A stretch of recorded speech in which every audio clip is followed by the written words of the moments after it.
Good enough. Speak into your mic. Yeah. Oh, there we are. Hey. What's up, my people? Welcome to the couch where the mental health matters. My name is Damien. Of course, I got my sidekick, Miss Jackie. Hi. And of course, we got our special guest, friend of the show, all that, Dr. Kendell Jasper. Bing. He was our first guest. Our first guest. First guest on the couch. Uh-huh. And Yeah, he's it back is. again. You know, we Thank welcome you.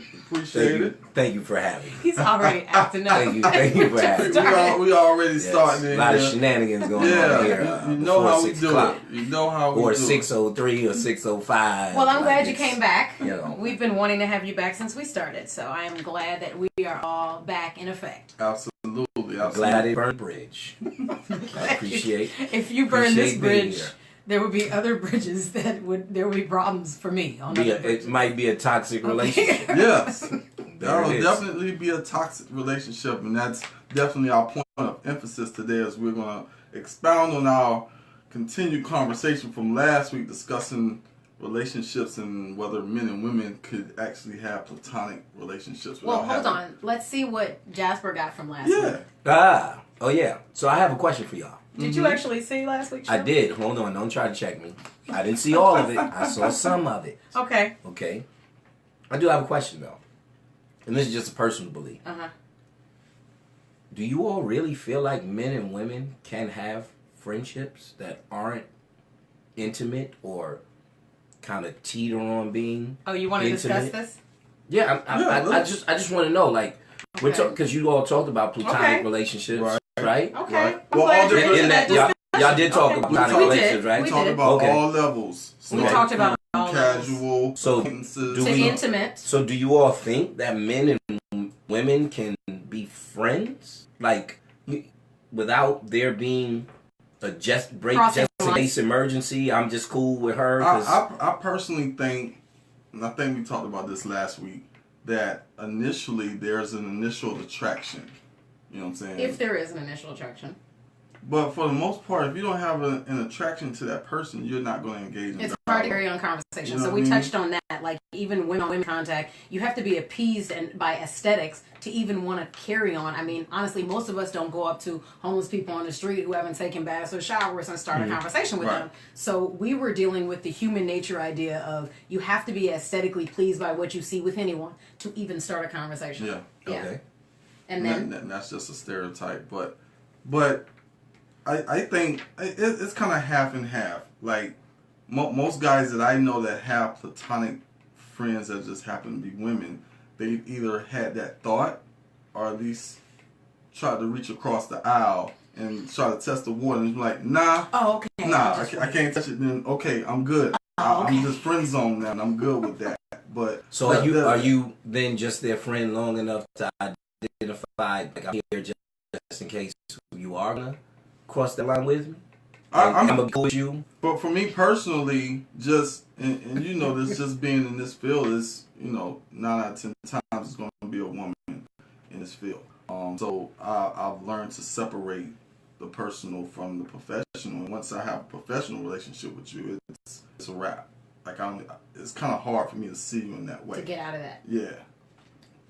Okay, I have an opinion. I did share this partially on the show last week when I spoke about the fact that I do have friendships that have stemmed from somebody asking me out or me going on one date. I also talked about how I knew in that one date it would never go any further, and I created a boundary. And some of them hang around after the boundary, but they have never been crossed in friendships. And so I'd have to say that 8 years later, because I still have these friends, they're there for me, for my son. I can be there for their kids, things like that. They have really become genuine friendships, and I can speak on that easily. You can't do that with every man that you meet and go on a date with. However, there might be 2 dudes that I know that I'm friends with. After years, I had been out with them one day, and we both knew this ain't gonna work. Just personality differences. Right. It can also cause you to lose attraction towards somebody. Yeah. Okay. Absolutely. Because what attracts you physically, once somebody starts talking, women, we say this all the time to each other. We talk about how fine somebody is, even for years And of they our talk lives. their way out of it. Then once they actually go on a date with us, even somebody you grew up with, right? And then when you're grown and you have the chance to get close to these people, you're like, nah, bro, she just got a bad attitude. You know, I didn't think she was going to turn out like that, but you're less attracted. Right. So I do think you can, but as we discussed, it's only when that level of communication has been established and the boundaries are there. Okay. And there's an understanding of this can't go any further. Yeah. So, but it has to be spoken. Definitely has to be spoken, and it shouldn't be awkward. Like, I don't feel like we have to go there, like, just because you're the opposite sex and you're attractive to me. It's just certain people, they're only going to meet certain levels. They're only going to get to a certain spot, and that's just off of restraint most of the time. You know what I'm saying? We just have to practice that on a daily basis. Who has to practice restraint? Men? Men and women. Everybody has to practice restraint. Oh, I don't. Look, and I also mentioned last week that if I went on the notion that every man was trying to get with me and not really trying to be my friend, I would just make an assumption that it was everyone that tried to start a conversation with me, that saw me immediately as attractive and was foolish. I mean, can I say that on our show? Really? Oh, can Damn it, Jackie. Bullshit. Okay, so basically, really on the show, but I know it was therapeutic releasing that. I use it often. Okay. I think it's very therapeutic. Okay. Yes, go ahead. Should have answered. Should have answered it. Hello. Oh, here. Call me back. Went down on the couch. Hotline is going off. So, all right. All right, so you wanted to talk about how you want to start off the show. Yes, so I definitely wanted to start our show, before we get into our topic of discussion for today, I definitely want to kind of raise awareness and talk about this. What is the Momo Challenge? You know about that? Yes. Okay, I posted about that today. Yeah, so I didn't know a whole lot about it, but I did, see some posts and some comments and things like that. So Jackie, tell me a little bit more about that, like, what's the background on it? Okay, so what I found out today, because I just started hearing about this today, but then I did a little research. So one of the kids basically came up to me today and was like, I need to talk to you right now. And so when I was able to speak with her, she came in my office, teenage kid, and she came in my office and said, I went to WhatsApp, I messaged this Momo person, and the Momo person responded back to me, and I started going back and forth. So when I was talking to her asking, why were you doing this? I wanted to know the original interest in this, and it's, my friends are doing this, my friends are doing this. So it seems like just not something she felt pressured to do, but she just wanted to see. She told me I was curious. So she started. So the reason she came to me today is, I realized at some point that this was negative. I deleted the app when I realized the character was telling me to do bad things, like try to hurt myself and things like that. And then her understanding of that was, it's gone, but now I have lingering thoughts. After seeing, I think they look at the character's face so much. And then it's a little, I was trying to explain to her, it's a horror, like shock type of thing, like watching a horror movie at night and then having lingering thoughts when you hear noises and things like that. So we talked through that. Then we watched like a news clip of it and and I discussed with her how it feeds off negativity and negative thoughts in her own mind. Because she's already got a lot of stuff going on, like most of us have other things. And so once we talked about that, and I helped her to understand that even the character's face alone came from, it's like an art piece, like a Japanese art piece, actually. It's fabricated. It's not, the kids need to know that it's not real. So once I showed her online where it came from, then she started to understand, okay, someone made this up, someone is just, behind a puppet pulling strings. You know what I'm saying? And to her, it was a scary thing. And then she informed me, well, somebody's been killed doing this. And we discussed the self-harm aspect of it and whether she was engaging or not. And she told me no. It's just, I want to see the messages come back. It's like they're curious about it, but they know it's negative. But it's just that they're doing it behind their parents' back. It's the secret thing. It's why a lot of teenagers are having sex behind their parents' back. I mean, it's something you're not supposed to be doing. And they know it. Most of them do.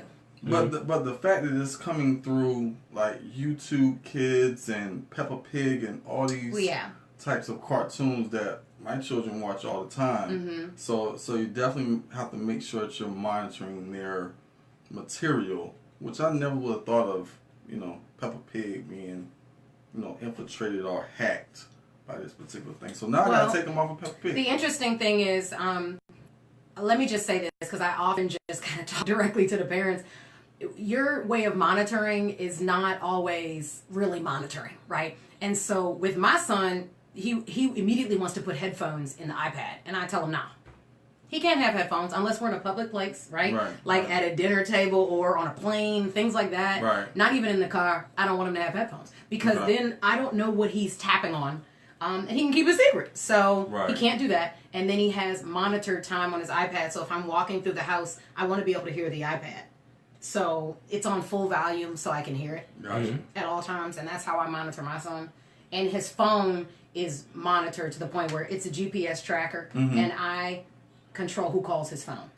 When a call comes into his phone, you know, there's an alert to my phone. So he can only get calls from two people, me and his dad. So that's the way I monitor. Oh, yeah, baby. He can only call two people. Yeah, I can't. Me and he's 10. Why does he need to have access to... He can use my phone to call his friends. Yeah, just old school. We don't have a landline, which most people don't. So that's the way I monitor. Yeah, just like your parents used to monitor the phone bill. That's monitoring. Well, I didn't. I'm just saying that's phone when I was monitoring. living with my parents. Okay. I'm that old, so. Well, I said a landline. Yeah, I don't monitor. It needs to be monitored, obviously. I didn't say it didn't. I just said I the devil is in YouTube, and he's trying to kill your kids. So you better find a way. Is that not true? No. Somebody is. Yes, they're not. Somebody is behind that. Trying to get an endorsement from YouTube. The devil is in YouTube. The devil is in YouTube. Good job, Jackie. I'm just saying. Giving out free. I'm just saying that's exactly what's happening. The thoughts and opinions on the couch Pulling strings are on this side of the table. You know what Dr. Jasper has nothing to do with that. Oh my God. You know what I'm saying. We are good. I just want you to know. We're very. I would say Gucci, but we're not saying Gucci right now. We're already. We're almost. You say you're not saying Gucci now? Yeah, we're Target or Walmart right now. Monitor your children. Yes, okay? absolutely. It's very serious. I just said I'm monitoring that. It's very serious. That's the moral of the story. Just make sure that you're monitoring and actually have those conversations. You know, when something like this comes out, I actually want to have a conversation with the children that I work with my own children. You know, to discuss what their thoughts were behind this thing. So, absolutely, I just definitely wanted to kind of raise awareness on that. Just kind of touch base on it. That's just our mental health trending topic for today. So, all right, let's move on. The topic of today's show. Topic But before we do that, make sure you like and share this feed. It'll help someone. If it's not helping you, it's definitely going to help someone that's on your friends list. Share it, like it, check it out. Couch704.com, definitely. All right. Okay, toxic relationships. Toxic relationships. We've all had them. How do you identify them? How do you deal with them? Or what is recognize them? Yeah, recognize, deal, identify. all that. Cope. Thank you, Jackie. You're welcome. Cope. Toxic people. Toxic. What does toxic mean? Because we have to clarify that for our family. Here it is. To let them know what it means. And Jackie has the definition. Thank you for that intro. A toxic relationship is a relationship characterized by behaviors on the part of the toxic person that are emotionally and not infrequently physically damaging to their partner. A toxic relationship is characterized by insecurity, self-centeredness, dominance, and control. Don't we all know somebody like that? So, like... It can be family. Yes, and we're definitely not talking about just specifically romantic relationships. We're talking about the overall aspect of relationships, friendships, associates, colleagues, family, like you said. So it's not just directed strictly towards romantic relationships. We're talking about relationships as a whole. As we were talking about last week, we're talking about overall relationships, intimate relationships, non-romance or romance relationships, however you want to put that. But we want to talk about that, identify some of those characteristics of a toxic relationship. So we're going to dive into that. Dr. Jasper, have you ever have you ever experienced a toxic relationship? A toxic relationship? Yes. Let's see. I'm going to be honest with you.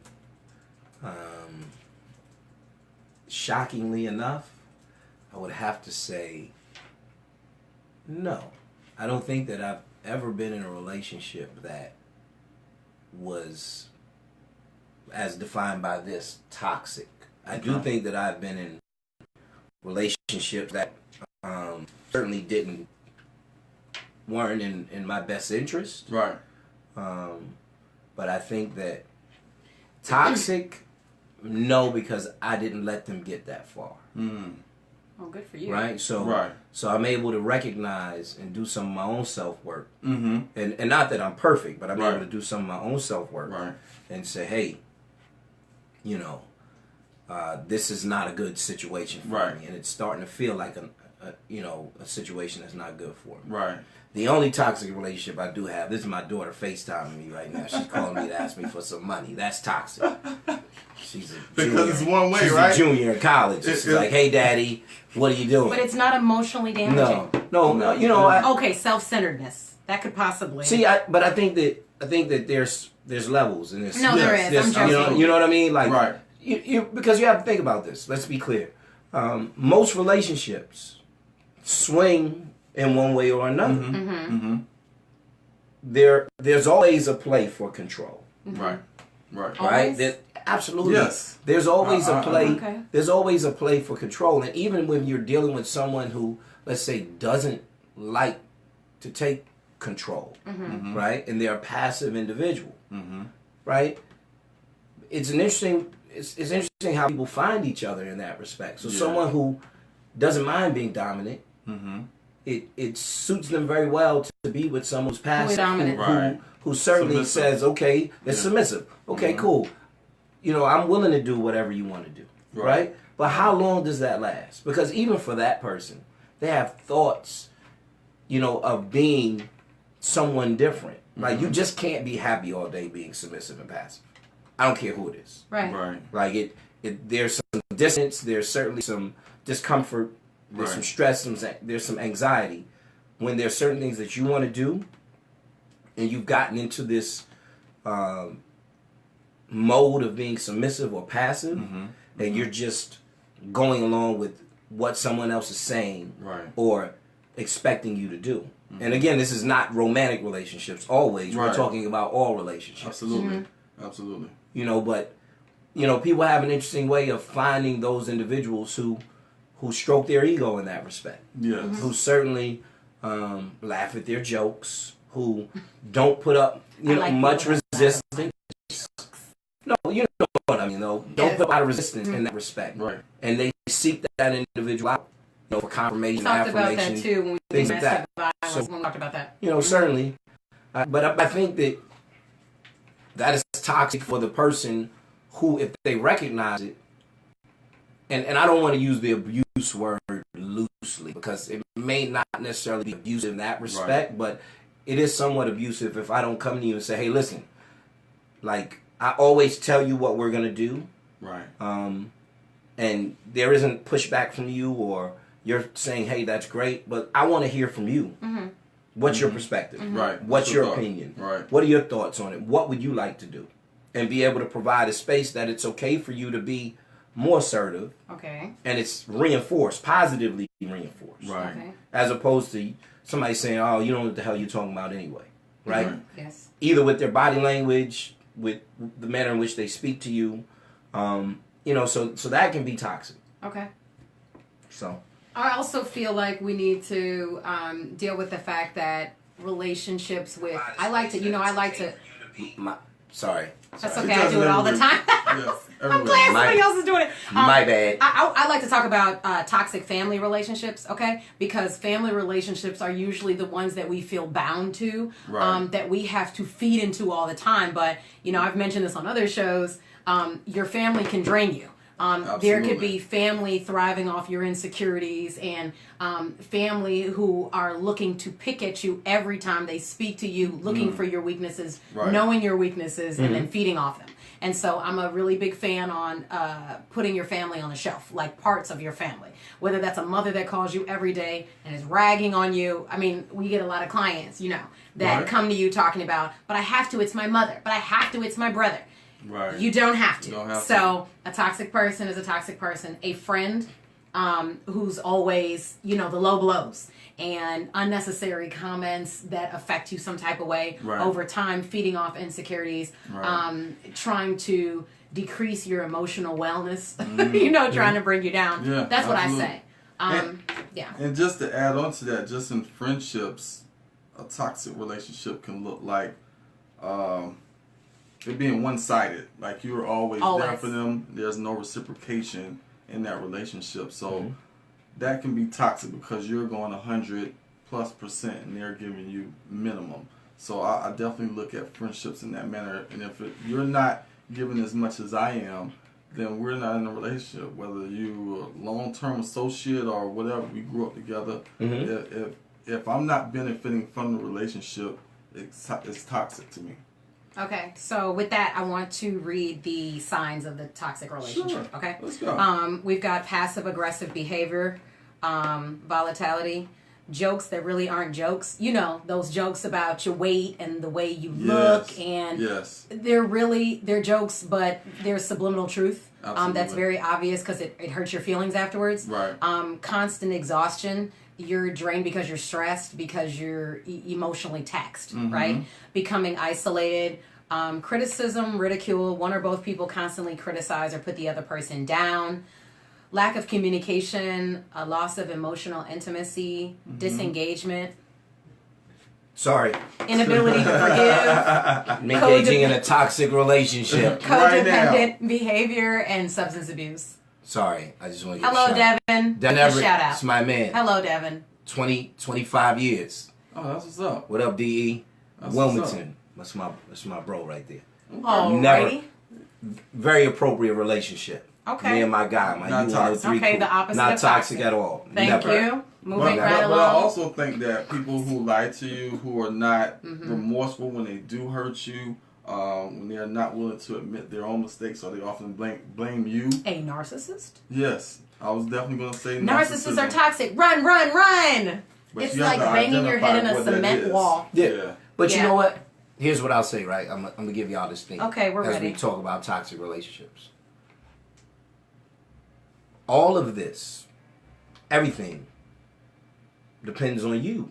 Right. And what you Right? allow. A lot of this is about you. Right? So, Pee Wee Kirkland, right? The legend. Yeah. The playground legend. Pee Wee Playground. Kirkland. Basketball player. Hall of Look him Famer up. in It's both okay. leagues. It's In okay. 2 leagues. Pee Wee Kirkland, right? So Pee Wee, we were sitting down. It's coming from both sides. Yeah, Pee Wee, we were sitting down, and Pee Wee gave me a nice nugget, right? And he said, hey, when I talk to people, I always tell them to start with what you won't do and what you aren't to put up with, right? Or aren't willing to put up with, right? Okay. And let that be your starting point. Don't start with the things that you're willing to do, Right. and or what you are willing to put up with. Start with what you won't do, and that creates a cap on the things that you'll go for. Okay. Right? Now, sometimes we aren't able to recognize it. Other times we're able to recognize it and can't seem to get out of our own way. Right? But that's the importance of seeking help and talking it through with someone. Right. And them giving you some strategies, to engage in. Right. And give yourself a litmus test consistently on if this is making me feel a certain type of way, right? Then I know it's not good for me. Absolutely. And that definitely comes with becoming self-aware, just in relationships in general, just being self-aware and knowing what your boundaries are and being able to articulate that and communicate that with no problem. Because you're unequivocally, you know who you are. You know, I like when that you word. unequivocally. When you don't know who you are, A lot then of you're syllables. Syllables. I like it a A lot of syllables. I like it. Okay, so basically what I tell myself now to protect myself from getting into toxic situations, any of them, is do what feels good while it lasts. And when it doesn't feel good anymore, I get out of it. Whatever it is. If that's a conversation, I feel like someone is using some of these tactics, or whether it's knowingly or unknowingly, right? I get out of it. Hey, I got to run, but we can catch up later. Sometimes people don't know what they're doing. Sometimes people just don't. But it can become toxic to you after the fact when you feel some type of way afterwards. So if anything doesn't feel right, I say it's either helping you or hurting you. Any conversation you have, any phone call you get, whatever happens at work, anybody you run into, the conversation with them is either helping you or hurting you. It's going to be one of the two. If you had to choose and it's hurting, then you stop it. And that's it. I tell my clients that really depends on the situation. I know that, but someone could. Did you hear me just say it's for you to figure out? You got to figure that out. It's about how it feels to you. Every person's different. We all have different perspectives. Yeah. But it is easy for me to tell within a minute of talking to someone where this is going to go, and whenever you feel like it's going left, then you exit the conversation. Well, what is going left? Because what if they're being honest with you? What if you're being honest with me and it's making me feel uncomfortable? Right. Because you're sort of telling me about myself and my actions and the manner in which I talk, my work habits. Like there are a lot of things that make you uncomfortable, right? Even in friendships. Right. There are times when you don't want to hear certain things from your friends, right? But you know they are making an attempt to be honest with you. Well, that's not what I mean. I'm talking about the real toxicity. Well, just asking for some clarification. Okay, that's all. Sorry, I told her. I already get this from Damien. I told him I was going to jump up and down on their couch today, Rick James style. I'm all up in the spot. Charlie Murphy! I'm here. Right. I am here. Look, so basically, I'm saying if something's helping or hurting you, it's hurting you if it's passive aggressive. If it's a subliminal, hurtful comment within a joke. If you're walking on eggshells around this person, if you feel like you're exhausted after you run into them, that's what I'm talking about. I'm not talking about constructive criticism in a friendship or relationship. I mean, you give it to me, I definitely give it to you when I see you. Damien, the same thing with us, and it's not hurtful to me. It's helpful because it's criticism that I can use, right? Sure. If it's something you can use, I would say it's helpful. So, does that help? Yeah, you clarified yourself. It helps. Thank you. Thank you, Elise. Thank you. So what would you say? I mean, there's two of them. So what would you say is like the biggest difference? Because I somewhat have like a negative connotation on attachment versus connection. And we talked about connections last week. But for me, a connection is something mutual, and we're practicing reciprocity. But attachment, I always in my mind have a picture of a leech, like somebody just sucking everything out of me, but not giving anything back. But in terms of an attachment, well, there is a negative connotation on the word attachment. Yeah, but I think that's a matter of perspective, right? Because I don't have a negative connotation associated with the word attachment or connection. As a matter of fact, I feel like attachment is stronger than a connection.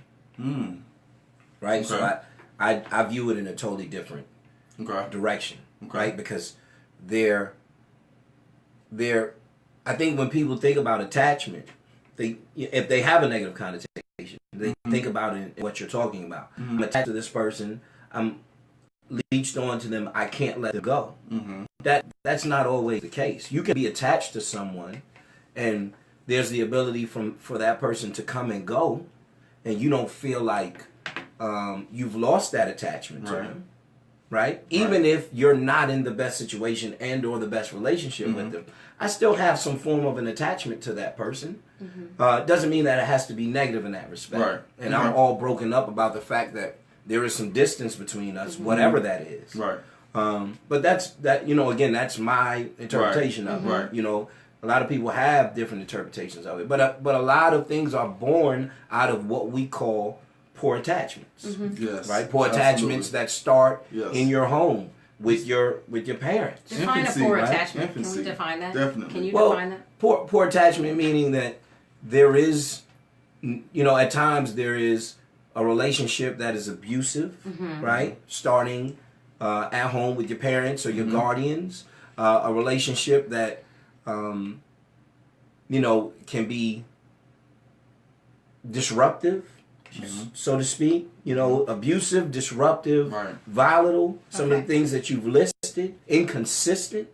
Right. To the point where that's a huge one, right? And this is not just dads we're talking about. A lot of times you hear the word inconsistent, we always think about, men in that respect. But you can have a poor attachment at home with your parents. And what's interesting is you can have a poor attachment with your parents and they can be there every day.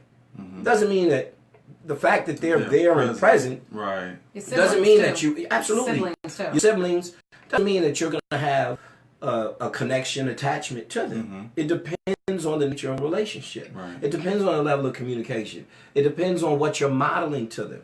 Right. You know, it depends on you know, what type of fair and just levels of praise and punishment that you are receiving. Lends itself to that level of attachment. Right. And out of those things are born you know, I'll use an example really quickly. So I was talking to someone the other day, and they were talking about their relationship with their father. Right? And they were saying, hey, you know, I grew up, my dad left when I was 4 years old, right? And I was living with my mom and my siblings, and my dad would call, and the only person he would want to talk to was me. Right? Okay. So I would get that attention. It wasn't the best attention. It was a telephone call. He wasn't present. He wasn't there, right? He wouldn't call every week, but he would want to specifically talk to only that one child. After this person got off the phone with their dad, everybody started to treat him bad in the house. Okay. Right? I suspect that everyone was looking for attention from dad. And this person was the only one that got it. Right. So they are hurt by him. But the only way to... They can't get at him. They can't get at that. So they're going to get at the person who he reveres, person. right? Because they want that person to feel maybe some of that pain that they're experiencing. Absolutely. And maybe they want that person's opinion of him to change. Right. Right? So we're all joining in on him, he's a bad guy. Right? But it has a significant impact on this person's relationships with other people. Right? And at times this person goes above and beyond because there's the concern that if I don't, maybe this person will walk out of my life like my dad did. Absolutely. Okay, yes. Right? Absolutely. Yes. Because maybe I didn't love him enough, or I didn't show him enough admiration, care, and concern, and that's why he walked out of my life. Right. So, I say that to say, you know, I don't even remember what I was saying. It's He was so on it. good. He was on it. I was on it too, right? But Damn, I mean, that I kind lost it that fast. I'm sorry, y'all. That I was brings me back- philosophizing. That brings me back to my point as far as like when you have a connection with someone, those unknowns, those things that go unspoken, you already know. Like I know that you love me and you care for me and you revere me and you admire me, all these things. But when there's an attachment, there is a little bit of like an emotional disconnect possibly.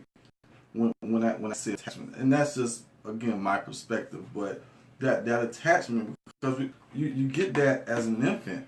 And then once you see your parent like walk out of the room, you think they're never coming back. So you have a negative connotation of people just automatically just walking out of your life and not coming back. But as you mature and you go through that cognitive stage, I guess I forgot what age it was, but you start to recognize, okay, mom's gonna leave, but she's gonna come back. She's going to work. She's coming back. So I don't have to feel sad or anxious or anything like that. So that's why I say attachment is a little bit negative for me, and connection is a little bit more positive for me because it's mutual. What were you talking about? The developmental stage where kids stop getting upset because parents leave, like as infants they cry because they don't know if they're coming back. Right. Okay, I'm just trying to follow. Okay. My bad, D. I'm gonna throw a word in here while there's a laughing pause. Throw a word in there. Okay, Jackie. thanks. So what I want to say. Do I remember what I want to say? I waited so long to speak. I don't remember now. Oh, this is what I was gonna say. Okay, wait. Okay, calm down. This is what I was gonna say. Okay. I think all this ties into why things that we've talked about in other shows, why I believe it's important to communicate in all your relationships, whether you're budding a friendship and you want the friendship to grow, whether it's a romantic relationship and you want that to go somewhere, you want to understand that person, then you have to almost completely understand yourself. Now, we're always evolving, okay? But you have to understand the things that have happened that influence your decisions and your choices. And if you don't understand all of that, you have to be open to understanding it as you go along and then sharing it with that person who you are with. Right. Because I'm noticing things about myself at 36 that I've never Right. thought about. And now I'm smart enough to know I should be sharing that with the Right. person that I'm with so that they don't look at me crazy when I react to certain things, Right. not knowing how I grew up, not knowing how my parents responded to me, Right. not knowing the emotional state and things that I dealt with growing up or becoming an adult and Absolutely. then now being an adult. Right. I'm just constantly making sure that I communicate that. Hey, I know this is over, but this hurt my feelings because of that reason, and I believe I have issues with this, and it completely rubbed me the wrong way. And you just have to hope that in your friendships and relationships that you receive equal energy. Yeah, see, and that's dangerous, right? Because What's dangerous? let's put the hope in there, right? That Right. because you hold on sometimes to toxic relationships because you hope things are going to get better. Okay, I wasn't Right. talking about Wait a the minute, toxic. no. But that all ties into it because you also talked about sharing, right? So what prevents people from sharing sometimes is the idea that I share and my perception of how you're going to react or respond doesn't match the reality, right? So you have to get to fear. a point, the fear of it, and then Okay. sometimes it doesn't match. So you have to get to a point where you're sharing not for the reaction of the other person. You're sharing for you Right. because it's healthy for you to share regardless of how they respond or react. Right. Right? Because then it'll stop you from saying, I'm dismayed. It was anxiety provoking because I shared this with you and I was sharing my heart and you kind of gave this sort of very laissez-faire kind of response to what I was saying. Right? Validating. Yeah, you didn't necessarily validate what I was Right. saying, or I thought you were more in tune with what was going on than you are. So part of that is the practice of saying, hey, I'm going to share this, and I'm sharing it not for you, not for your reaction, but I'm sharing it because it's healthy for me. And I have to be comfortable with whatever reaction you present with, not for the sake of saying I'm just going to take it, but comfortable enough to say, hey, you know what? I didn't get the reaction I was looking for. Now I have to make a decision. Is this person somebody that is worthy to continue a relationship with? Is there some wiggle room where we can work on this? Or, you know what? I'm willing to accept that and continue to be in this relationship. Okay, let me ask this on the heels of you making that statement. Mm-hmm. Let me give you a scenario, and then I want to know your feedback, both of you, and what you think about how to move forward with this situation. So you've offended your spouse. However, you're not aware that what you said hit so heavy to that person. I mean, come on, this has to happen in normal relationships every day, and in marriages for sure, living with somebody in close quarters. You offend them, and then you come back 3 hours later, they're treating you different, right? Because they're so offended, and you have no idea what's going on. Once they say to you, this affected me greatly, the way that you delivered this information, how do you handle responding in a way that's true and honest to who you are, but then empathic and understanding of where they come from without compromising who you are in the way you respond to things? Does this make sense? But I mean, there's nothing wrong with saying I can empathize with the fact that you were hurt by what I said. That was not my intent. It may not have been my intent. Furthermore, I may not agree. Right? So we have to be able to agree to disagree. I said this. This is how you interpreted what I said. Right? You didn't agree with it. You chose not to communicate because it hurt your feelings. So now you're treating me different. Obviously, there's something wrong. Right? But you're unwilling at that time, or you're not ready to, express yourself. I get it. Right? However, I may not agree with what you're saying. That wasn't my intent. I empathize with the fact that your feelings are hurt, right? But, okay, I get it. I do get that, but I don't necessarily agree. And it's okay. But we're not going to get into a toxic situation where I go along with what you're saying because your feelings are hurt. And And now it kind of flipped. And now it's like, and then there's toxic energy being given. So now I can't talk to you about that. I have reservations about bringing that conversation. That leads to my next question. So now with that,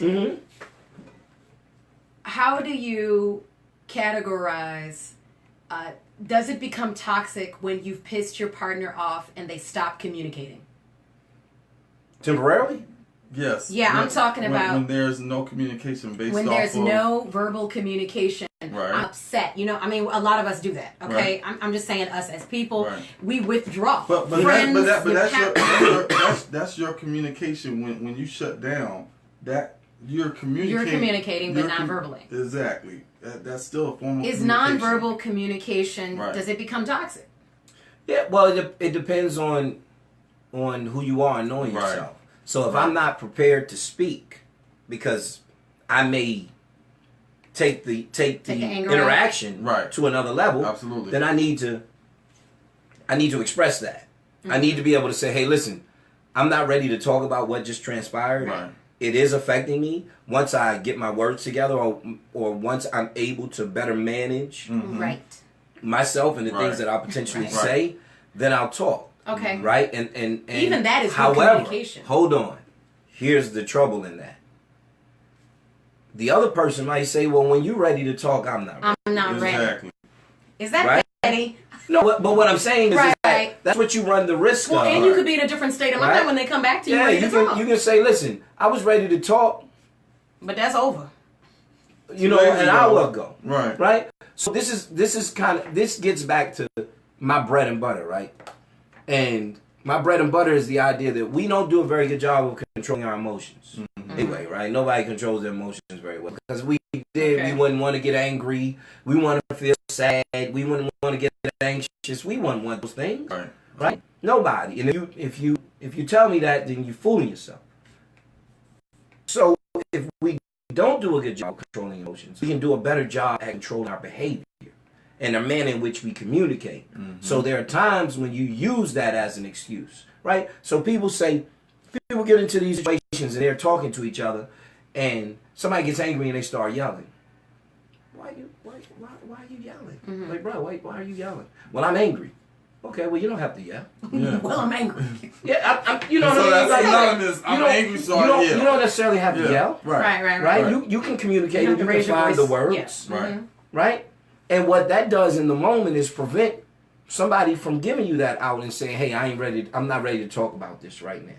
Right? Because there are times, I know because I've even done that with people in all situations. Listen, you had an issue with me 2 days ago. And now you want to talk to me 2 days later Right. about the issue that happened 2 days ago. First of all, I don't even remember how that situation transpired, number one. Right? I know you with don't. everything that I have going on. Yeah. Listen, Absolutely. If you know him, Yeah, you know that I don't remember he that. doesn't remember. Right? Right. Like there's been too much to happen in 2 days for me to remember exactly what happened. Right. Right. But so let's try to refresh my memory. So let's have this discussion. Okay. Now we want to have this discussion, and now I'm trying to conjure up some memories of 2 days ago for a situation that maybe I didn't think was that serious. Right. And I don't want to come off as dismissive. Right. But I'm like, hey, listen. Right. Let me communicate with you the idea that if I did something to you, or you felt like I talked to you in a manner, I am not above reproach. Right. Talk to me about it. Address it with me. Let's be civil. Let's Right. be appropriate. Let's be professional if we're in a professional I'm gonna try. environment. I'm gonna try this. Right. Let's be appropriate. Yeah, I'm just saying. With the head to right? the- So if you don't want me to jump off the cliff, Right. right? With you. Then, okay. With you, then Right. come on now. Yeah. Right? No, I'm just, I'm there I know, but that I'm put there with emphasis on it for me. I'll never Yeah. forget that. Just Absolutely. okay. So Well, there it is then. So I definitely wanted to kind of talk about how once you are able to kind of recognize a toxic relationship, how do you kind of maneuver yourself, kind of safeguard yourself to kind of manage your responses, as Dr. Jasper just said, just manage the way that you respond in those particular environments. Do you decide, of course you decide whether you want to continue that relationship or not. Is it worth it? Is it someone that I have to be in constant communication with? But how do you deal with a toxic relationship, just in general, whether that's wife, sibling, colleague, does it Are differ? you asking him specifically? No, 'Cause you're just- looking at him. no. Okay, I just don't want to interject if you asking him. I would say ahead, boundaries Jack. is my number one thing. To create boundaries. Absolutely concur. You tell me that, Dr. Jasper. I will absolutely concur. You gotta that's the set first some thing. boundaries. Yes, and so I would have to say that I was in a very difficult, toxic situation with somebody who I have to talk to a lot. And so when I created the boundaries, my life began to look less stressful. So the boundaries, I had to figure out what was going to make me feel safe and comfortable whenever I speak to them. Right. Yeah. And I realized speaking to them was the boundary. No more speaking. So we've got to figure out other ways to be in contact for now until I can handle when the speaking goes haywire and I can control my emotions. Right. But this was somebody who always evokes negative emotions. So I had to learn, and it took months to get to a point where I was curbing that the right way. But I protect myself with the boundaries first. And then reminding myself, this is who they are, and that doesn't change. That doesn't change because of how I feel. This is what is to expect. Yes. So just like we tell our clients, hey, but if you know what to expect, you should be more prepared the next time and the next time. Yeah, so I tell myself, this is what I'm dealing with. Do not make my expectations higher than they should be. I'd have none. But what was dope about what you said was you changed your behavior. Oh yeah, mine right? So didn't expect someone to change the theirs. other person's behavior may or may not have changed. Right. You just engaged in some my preventative fault. maintenance. No, I was looking at it as my fault. And you changed your behavior. That's right. Yeah. Right? And it gets back to my point. Yeah. We're in this toxic relationship. It's about me changing my behavior. Right. Your behavior may not change. Right. And that's okay And for you. and I may or may not hope that your behavior is going to change. But what I can control is my behavior. That's right. Right? And there are times when we can't recognize that it's time for us to change our behavior. So we end up in these toxic relationships longer than we should be, even though it's having a negative impact on our Well, lives. I had that hope that that relationship with the toxicity would get better. And so when you said hope and you were like, that could be dangerous, I had hope for such a long time that the pattern became hope. Oh, yeah. And the hope was always hurting. Yeah. So it took me a minute to really get, all right, I have to stop expecting this person to do something different. It didn't make sense. Yeah. So I had to do something different. Absolutely. I'm not involved in that day-to-day now. But, that's because I put up the boundaries. Good thing. So I always go back to what Gandhi said, and it's just pretty much just be the change that you want to see in the world. But I also put that in relationships as well. Just be that change. If you don't want to be toxic. You did text me that one day, didn't you? I did. Be the change you want to see. I said, look at dang. Gandhi. You know what I'm saying? Like Hindu, baby. You know what I mean? We going somewhere else. I'm not ring, thank you. Yeah, okay. Why you got that voice? That was a little anime, won't it? One of those. Eat the cake, anime. Speaking of toxic relationships, Yeah, this is forceful, guilt tripping. septic. They're jealous. All they don't that. take no. Yes, absolutely. All that. Describe Okay. right, turn it to the T. Well, They get get 'em backhanded compliments. it's 6:52. What else? But We're almost at the end. But definitely, I mean, I was just going off of law of attraction, just putting out what you want to receive. And if you don't receive it, then you can't really fault them. You just kind of just put your armor up and think more logical than emotional, I would say. See, Okay. what I'll say is, this is the importance of going to talk to somebody, like professionally. right? Professionally. And Okay, let them know. This is the importance of talking to somebody professionally. And it doesn't always have to be about the fact that I think that I'm mentally ill and I'm looking for a diagnosis, right? No, you don't have to have a mental health diagnosis or be classified as mentally ill in order to You won't know see unless you get someone. diagnosed. Yeah, but here's the thing though. I may walk into an office because I want to talk to somebody Right. who's objective, and they may walk me right into the idea that some of my relationships are not in my best interest. And I couldn't recognize that. Right? So now I have a support system here that I can talk to about maybe finding a way out of this situation. Absolutely. Because I wasn't strong enough to get out of it myself. Or I was strong enough, I just didn't believe that I was strong enough. Absolutely. So you're always strong enough You're to make always decisions strong about enough. yourself Always strong and enough. change your behavior. Y'all Period. remember that. That's a nugget right That's there. a So- nugget. Don't talk over it. Let's stay in this moment. You're always strong enough. Gotcha. Okay.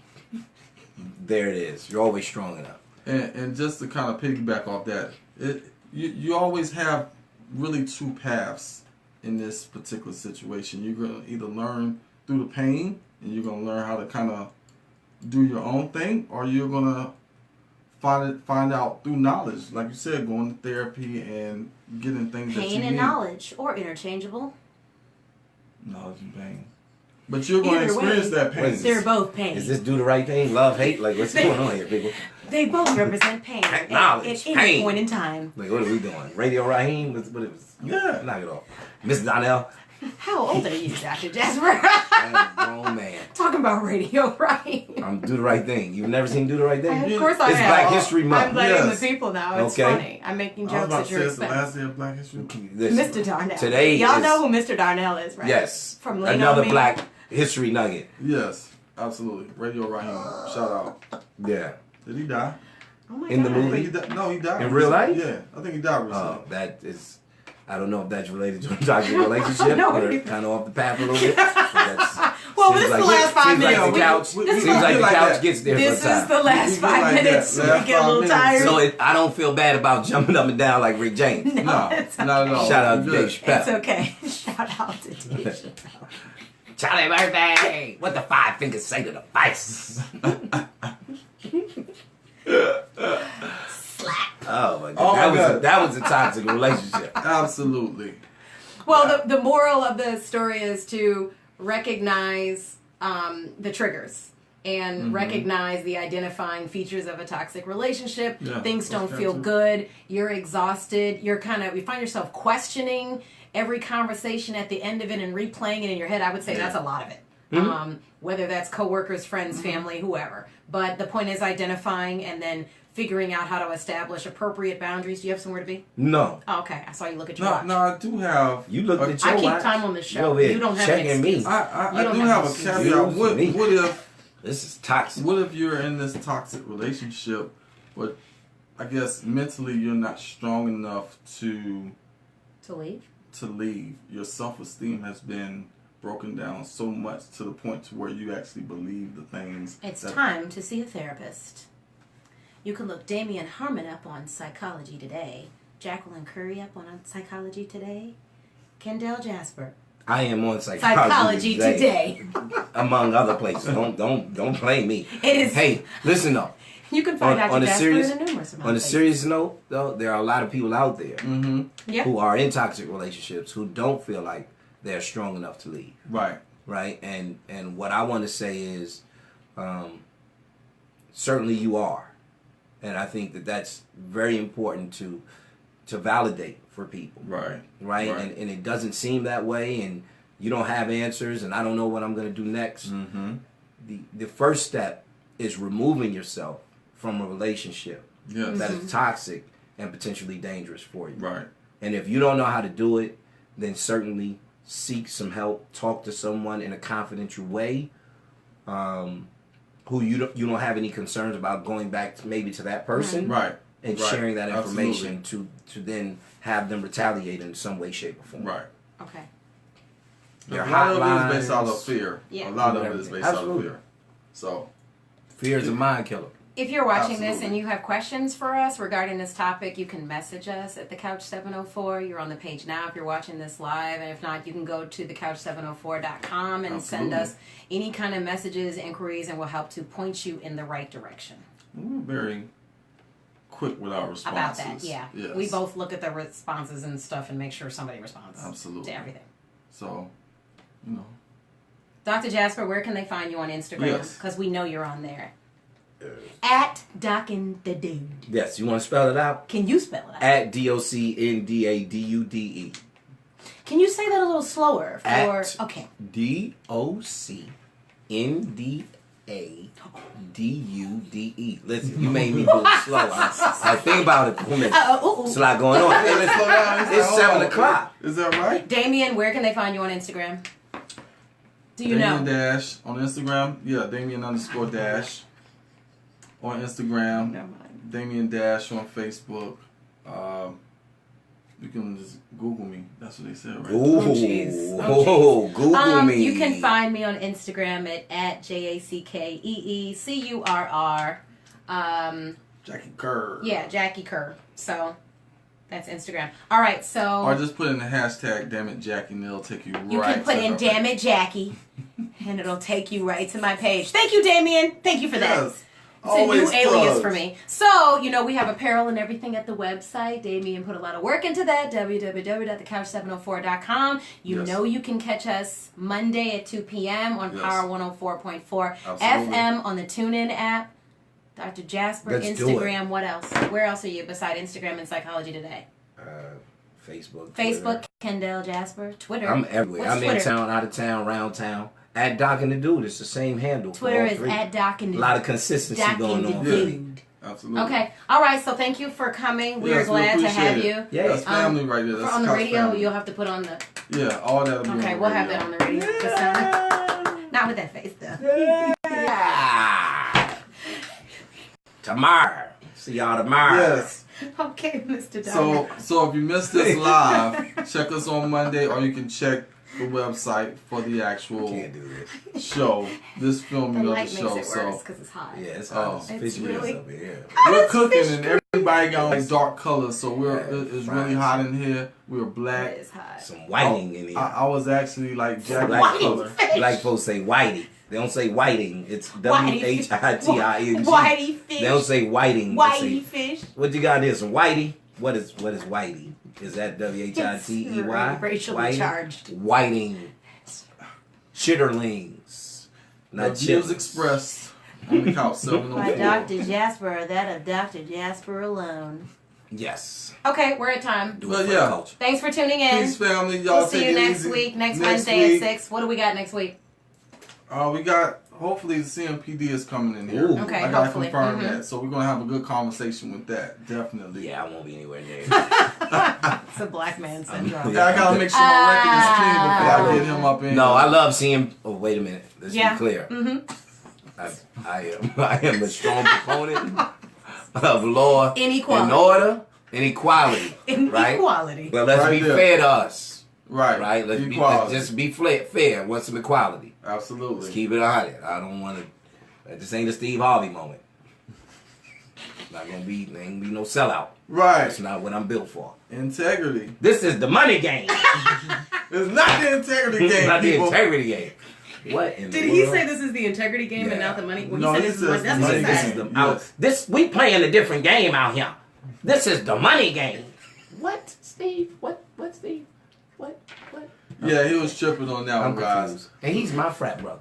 Sweet Jesus, Steve. Yeah, get him right. Get him right. Come on, Steve. Come on, Steve. It ain't hard. It's All right, the guys. We'll see y'all next week. We ain't having too much fun, God y'all. bless y'all. So I'll check y'all. Thanks y'all for be coming out. easy. God God bless. bless you. Peace. Good night. Yeah.